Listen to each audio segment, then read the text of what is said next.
Behind the thick glass of a locked cabinet in the Warrens' infamous Occult Museum rests a seemingly innocent Raggedy Ann doll. But beneath her soft exterior lies one of the most terrifying real-life hauntings ever recorded. This is not just the inspiration for Hollywood's Annabelle. This is the chilling, untamed truth as documented by Ed and Lorraine Warren themselves. Are you ready to uncover the disturbing reality that the films were too afraid to show?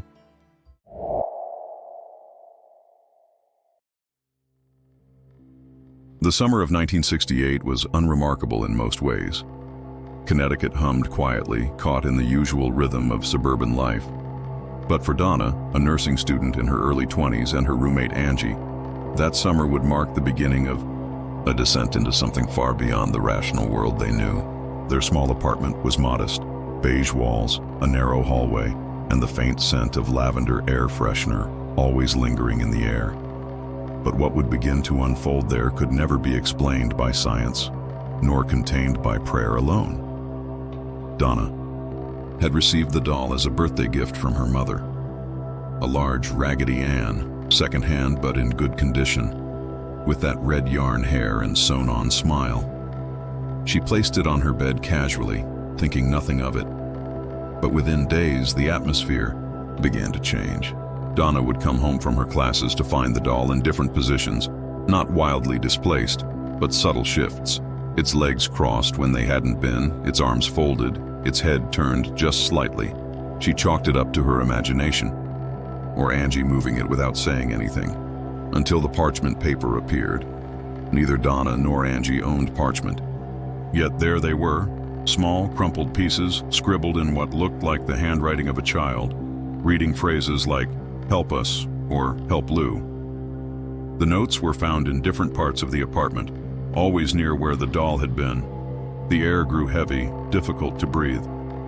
They started locking the doll in rooms, only to find it in the hallway when they returned home. Doors creaked without wind, light bulbs dimmed without reason. Lou, a close friend of the girls, was the first to openly fear the doll. From the moment he saw it, he said it wasn't right. "There's something inside that thing," he insisted.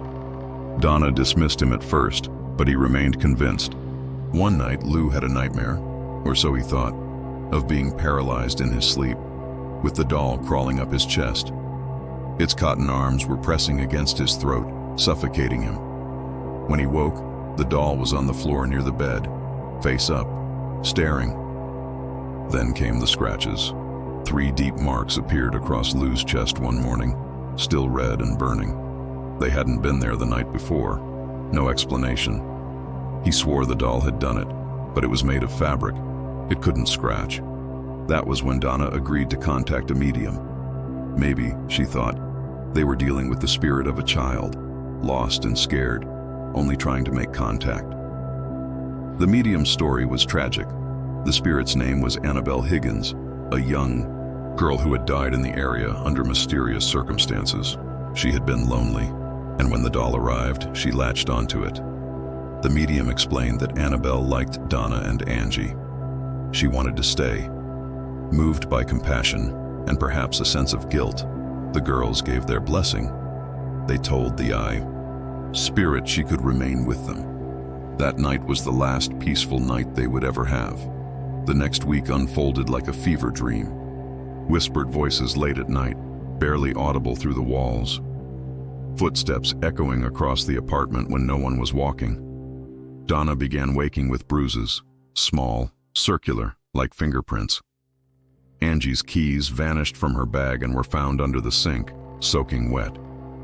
The temperature in the apartment fluctuated, dropping suddenly as if some unseen presence had entered. The final straw was Lou's outburst. He stormed into the living room one night and declared, "That is not Annabelle. That is not a little girl." The words froze Donna's blood. The very next morning he was attacked.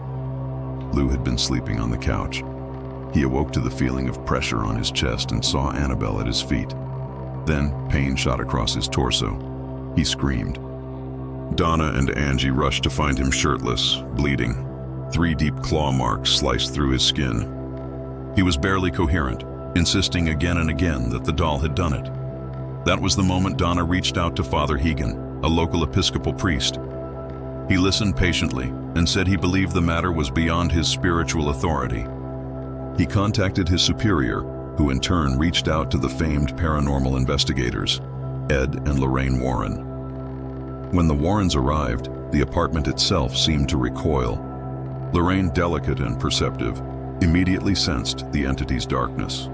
She moved with care, touching surfaces, observing the doll without handling it. Ed, grounded and logical, questioned the girls methodically, noting every detail.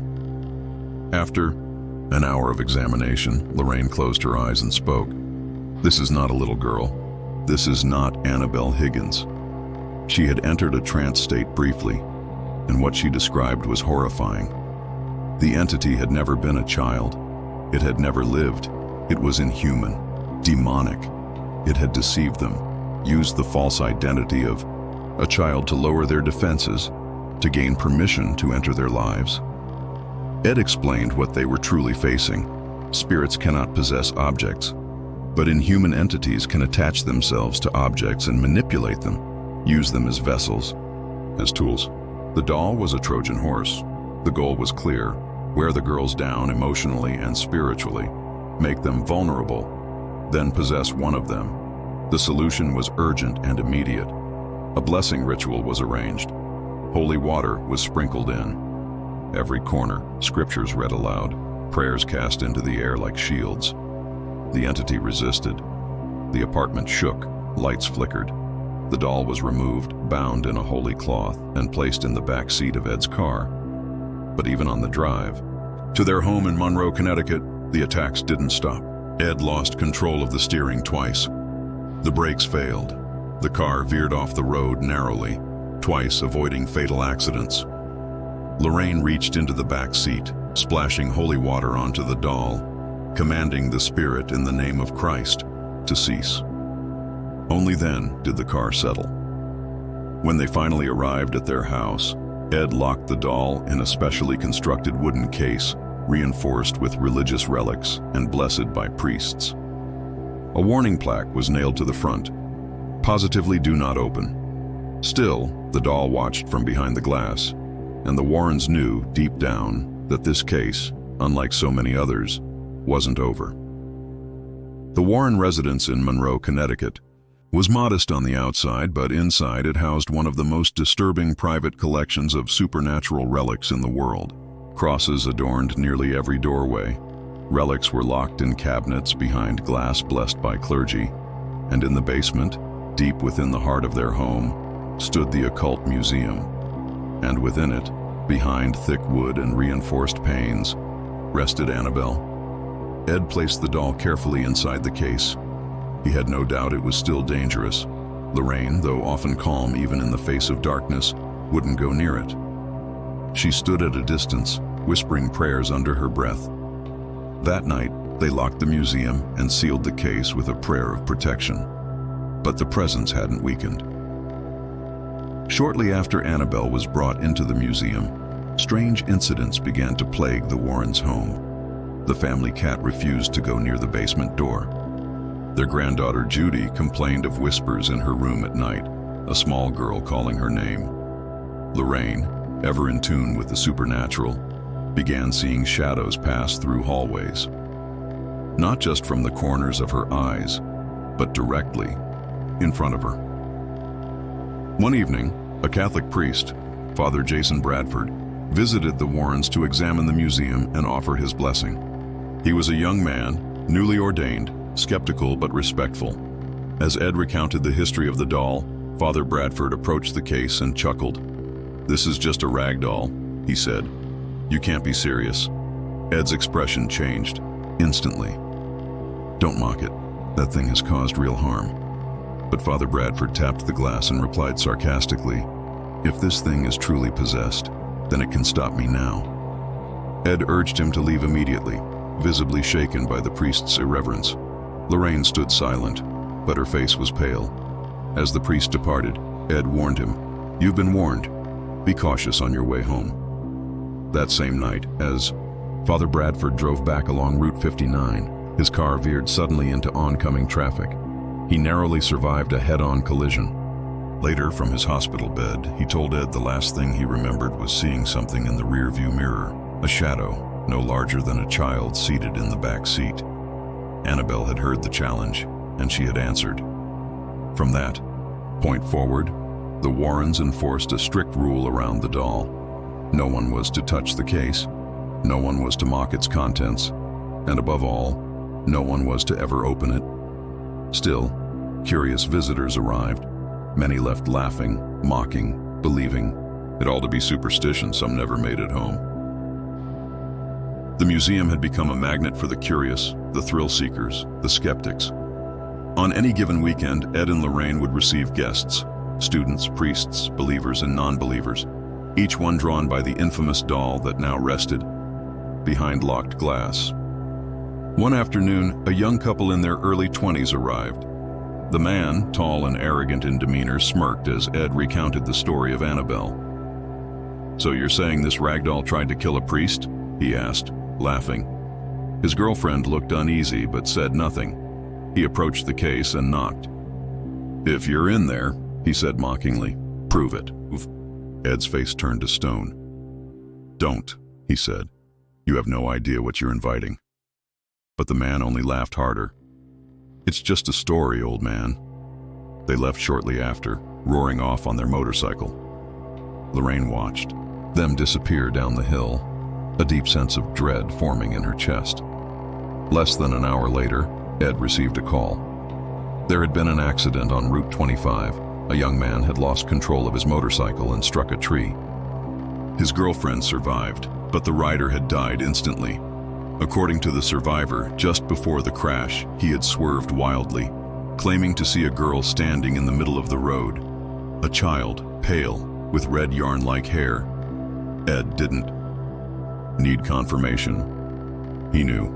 Lorraine lit a candle that night and prayed over the museum. The power behind the doll was not just residual or reactive, it was purposeful. It punished disrespect, thrived on doubt, and followed those who dared mock it. Annabelle wasn't just a cursed object. She was a vessel, a tool for something intelligent and malevolent. And as long as she remained in that case, the threat was contained, but never eliminated. Even years later, the stories continued. Power outages in the museum with no logical cause. The case misting over in the absence of humidity. Visitors collapsing from panic attacks without understanding why. And still, people came. Still, they asked to see her, to touch the glass, to tempt fate. Ed and Lorraine knew they could not destroy Annabelle. As Ed once said, "If you destroy the vessel, you unleash what's inside." The case was not her prison. It was our protection. And one day, if the seal were ever broken, the consequences would be unimaginable. By the early 1970s, the Annabelle case had already become a cautionary tale among clergy and paranormal investigators alike.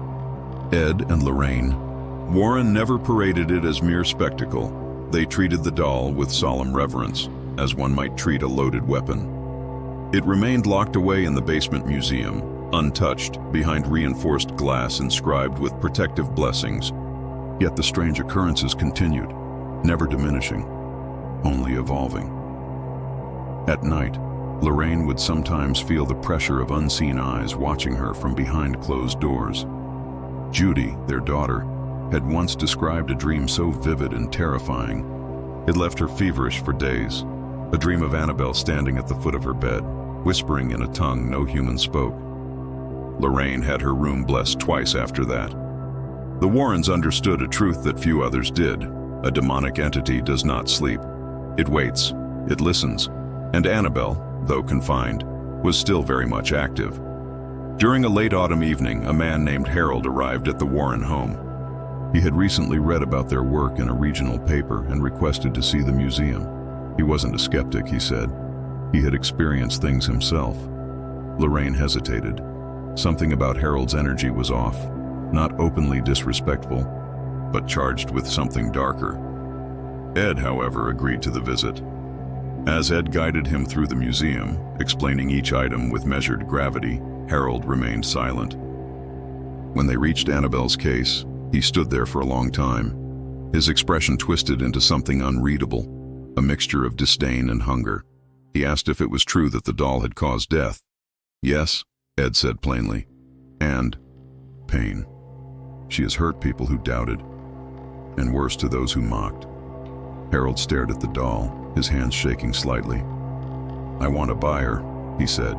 Ed stepped back. "She's not for sale. She's not a trophy or a relic. She's a threat." Harold left abruptly, furious. That night, the Warrens were awakened by their doorbell ringing violently.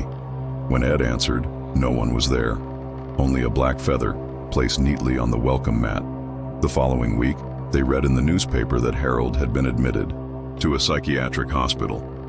He had been found wandering Route 15 barefoot, muttering in Latin, his eyes swollen shut. When police searched his home, they found dozens of pages filled with the same phrase written repeatedly. "Let me out. Let me out. Let me out." To this day, the Warrens never spoke Harold's full name in public again. Annabelle had not moved. She hadn't so much as twitched, but she had reached him, somehow, and that was her true power. Not in motion, not in spectacle, but in influence. Silent, manipulative, patient. She didn't need to leave the case to torment someone. She just needed them to open their hearts, even slightly, to the idea of her. The question most frequently asked of the Warrens wasn't about how the doll moved or what it did.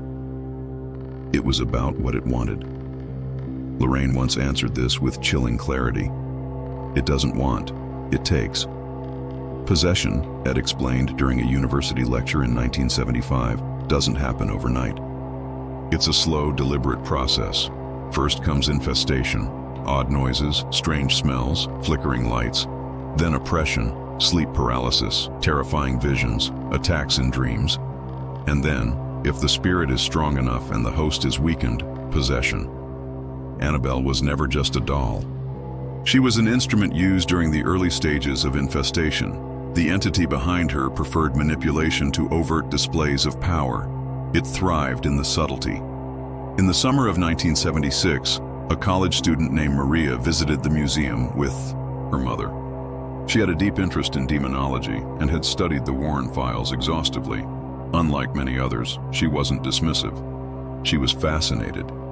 As she approached Annabelle's case, Maria closed her eyes and whispered a question, not aloud, but in her mind. A single dangerous question. "What do you want?"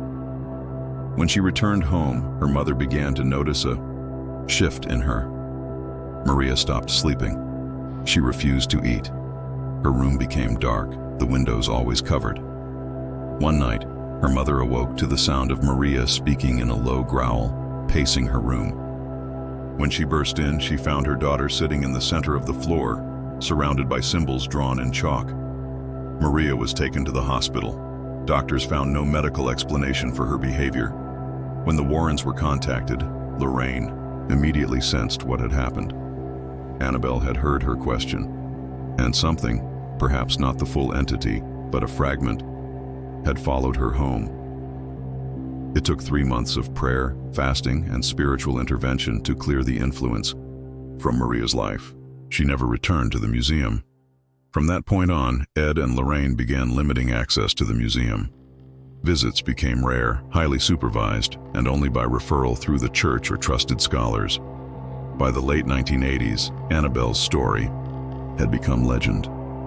But legends can breed carelessness, even with the warnings, with the testimonies, and with the growing body count. People still underestimated her, and they still do. Thank you for staying with us this far. Your attention is not only appreciated, it is essential, because the most harrowing revelations are still to come. Prepare yourself for the next chapters. They will unveil truths even the films dared not expose. For years, Annabelle remained locked behind the glass case, a silent threat confined within sacred barriers. The Warrens treated her case not as a museum exhibit, but as a spiritual quarantine. Yet even the strongest seals faced their tests. And, one stormy October night, the unimaginable happened. It was a Thursday, and the rain was unrelenting. Thunder echoed across Monroe as if the sky itself was groaning. The museum was, as always, closed to the public. Lorraine had been restless all evening. her senses quietly alert. When she stepped into the hallway outside the basement, she paused. The air felt different. Still, charged. Ed was in his study upstairs, flipping through archived case notes, when he heard the sound, a single sharp knock. It came from the museum door. Then another. He and Lorraine exchanged glances. No one else was home. They descended together, flashlights in hand, hearts already racing. At the base of the stairs, Ed paused. The crucifix mounted above the museum entrance was hanging crooked. That had never happened before. Lorraine reached out to straighten it, and the moment she touched it, every light in the house went out. Complete darkness swallowed them. Ed lit a lantern, and they pushed open the door. The temperature in the room had dropped significantly. Their breath was visible, and in the center of the room, where she should not have been, lay the doll. Annabelle was outside her case. Not broken out, the glass remained intact. Not thrown, there was no sign of force. She was simply there, placed carefully on the floor, facing the door. Ed knelt beside the case. The latch had not been tampered with. There were no signs of entry. Lorraine walked slowly around the room, whispering prayers, every syllable cutting through the cold like fire. Annabelle's head turned, just slightly, just enough. It was the first and only time either of them would admit to witnessing her move with their own eyes. Ed did not hesitate. He retrieved holy water, a relic cross, and a cloth blessed by multiple priests. Together, he and Lorraine conducted an emergency binding ritual. The doll was wrapped, reconsecrated, and locked back in the case with new wards added to the perimeter. The room was sealed for 3 days. When asked later if they believed the demon had attempted to escape, Lorraine simply said it didn't attempt. It succeeded, for a moment. It was a warning. That week, Judy was sent to stay with relatives. Lorraine fasted. Ed stayed awake for 3 nights straight. They knew the truth. The entity behind Annabelle wasn't growing weaker. It was learning.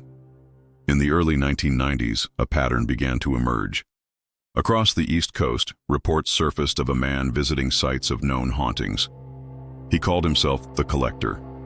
Witnesses described him as tall, always dressed in black, and carrying an old leather satchel filled with tools, candles, knives, books written in dead languages. He would arrive uninvited, investigate without permission, and vanish. The Warrens were informed by local clergy of this individual. He had reportedly attempted to purchase haunted objects from churches, museums, and even grieving families. His interest, they believed, wasn't research, it was acquisition. Eventually, he contacted the Warrens directly. The letter was handwritten in black ink, addressed to Ed and Lorraine personally. It praised their work, acknowledged their handling of Annabelle, and offered a substantial sum of money in exchange for the doll. The exact words chilled Lorraine. "You do not respect her power. I do. She belongs to those who can unleash her true potential." Ed burned the letter. Weeks later, their home was broken into. Nothing was stolen. The only room disturbed was the museum. Annabelle's case had fingerprints on it, greasy human fingerprints. But the case remained sealed. Security footage showed a figure standing before her for 23 minutes, unmoving, staring through the glass. Then he left. No forced entry, no tampering with locks. The police were baffled. The Warrens weren't. The next morning, Lorraine received a phone call from a priest in Albany. A small church had been desecrated. Symbols carved into the altar. The priest reported a doll, not Annabelle, placed at the center, surrounded by blood and feathers. They never caught the man, but Ed was certain he hadn't been trying to steal Annabelle. He had been trying to awaken her. The incident forced the Warrens to take further precautions. A new protective sigil was carved into the floor beneath her case. Blessed salt lined the entire room, and no visitor, not even family, was allowed within 5 feet of her without permission. The Collector disappeared from reports soon after. But Ed always believed he would return, not for the doll, but for the entity, because some people don't want to destroy evil, they want to own it. As the years passed, the museum aged, but Annabelle never changed. Her fabric didn't fade, her stitches never loosened, She remained frozen behind the glass, yet her presence only grew more oppressive. Visitors often described a pressure in their chests the moment they entered the room, a weight that made it hard to breathe. Some cried without knowing why. Others collapsed. But all remembered her eyes, sewn on, unmoving, yet somehow watching. Ed Warren once remarked in a late interview, "People think evil is loud, screaming, scratching, breaking things. But real evil waits. It's patient. It lets you come to it." And many did. One of the last major incidents before Ed's passing involved a journalist named Kevin Banks, who was preparing a feature article on the Warrens for a national publication. He insisted on filming the museum alone, despite Ed's warnings. "It's just a doll," Kevin scoffed. "I'll be fine." He entered at dusk, camera in hand. Ed allowed it only after Kevin signed a legal waiver, something the Warrens had begun doing to protect themselves and the curious from consequences they could no longer prevent. Kevin filmed for 34 minutes. The video was never released publicly. According to Ed, the footage showed Kevin growing visibly agitated as the minutes passed. He would stare into the lens, then glance nervously at the doll, as if it had moved. Near the end, the footage shook violently. Kevin began to scream, backing into shelves, knocking down sacred relics. Then the camera hit the floor. When Ed found him, Kevin was curled in a corner, whispering one phrase repeatedly. "She spoke to me. He never worked in journalism again." Kevin later confided in Lorraine that he hadn't heard a voice in the traditional sense. "It wasn't a sound," he said. "It was a thought, not mine, not human, cold, old. It didn't speak to me. It touched me, inside my mind." Lorraine wept when she heard that. She knew what he meant. She had felt it, once years earlier, during the first ritual to seal the doll. A sliver of that consciousness had brushed against hers. It was ancient, cruel, and entirely void of compassion. Ed passed away in 2006. Lorraine continued their work, but she never entered the museum alone again. She always brought clergy, or her son-in-law, Tony Spera. Even after decades of war against darkness, Annabelle remained the one case neither Ed nor Lorraine claimed to have resolved. Because how do you resolve something that doesn't end? You contain it, you wait, and you pray. After Lorraine's passing in 2019, the responsibility of Annabelle's containment fell to Tony Spera. Having trained under Ed for years, Tony understood the weight of that role, but he also understood the danger. The museum was sealed indefinitely. Public visits were discontinued. Annabelle's case was reinforced with modern materials, blessed quarterly, and kept under constant surveillance. And still, the reports continued. Security footage would glitch, but only near Annabelle's case. Audio recordings picked up low-frequency static that, when analyzed, contained rhythmic patterns. A Vatican-trained exorcist once suggested the patterns resembled a liturgical chant, inverted, distorted. A message, perhaps. One night in 2020, a false rumor spread online claiming Annabelle had escaped. The story went viral. Tony released a statement assuring the public she was still secured, monitored, and never left her case. But something did happen that night. The temperature in the museum dropped 14 degrees in minutes. Blessed candles, which hadn't been lit, melted. Every camera aimed at Annabelle's case short-circuited simultaneously. The entity had heard the rumor, and it had responded. Tony, like the Warrens before him, does not claim victory over Annabelle. He does not boast. He simply maintains the seal, honors the protocols, and ensures the warnings remain visible, because this story is not over. Annabelle still sits behind the glass, her smile unchanged, her eyes never blinking. But if you lean close enough, if you dare to stare too long, some say you'll feel something stir within you. Not a whisper, not a chill, a presence. Something watching you, waiting. And if the case is ever opened, truly opened, it won't be just a doll that comes out. It will be everything that's been waiting with her. Now that you've heard the true story of Annabelle, what do you believe? Would you dare step into that room? Share your thoughts in the comments below. And if you haven't already, subscribe to our channel for more real stories that challenge reality itself. Watch the next recommended video. It just might change everything you think you know about the supernatural.